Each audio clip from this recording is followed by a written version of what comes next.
the art form of which you guys are doing right now and at the level that the competition is all over the United States right now, brother, it's super tough to move up in these divisions, especially the lighter weight. You got so many guys out there now, man.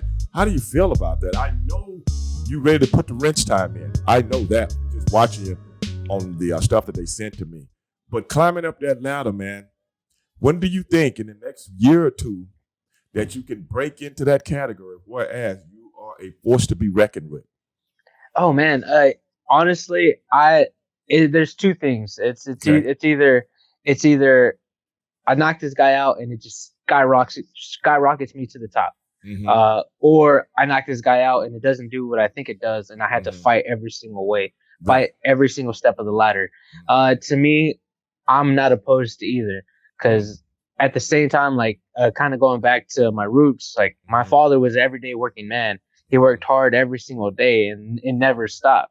So to me, I look back at that and I'm just like, you know what, man? Like if I have to fight every single guy to get to that belt, I'm gonna fight every single guy till I get to that belt.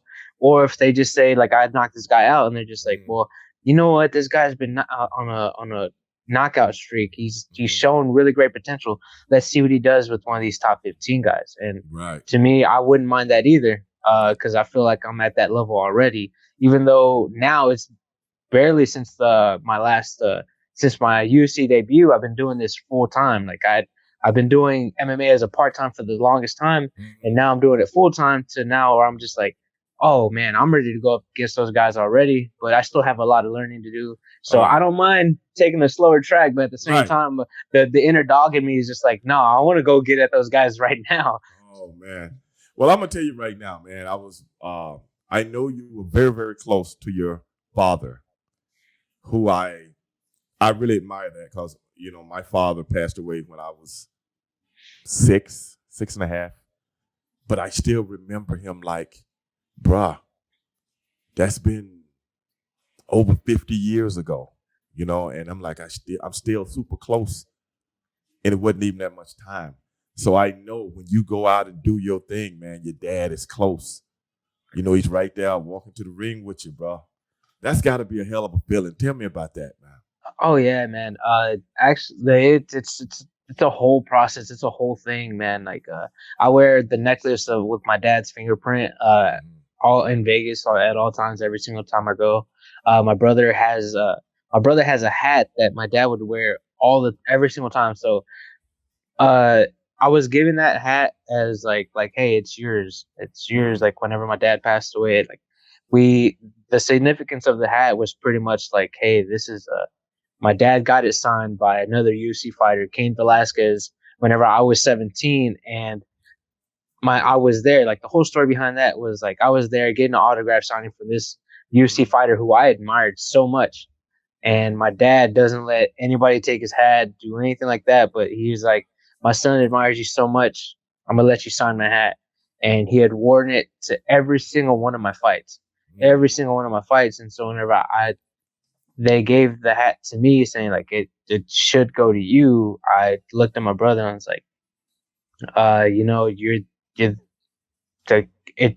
I like, man, it doesn't feel right on my head, and I feel like Right. this feels much more like it feels like it belongs to you. Mm. And I gave it to my brother, and my brother has worn it every every single fight, uh, Yes.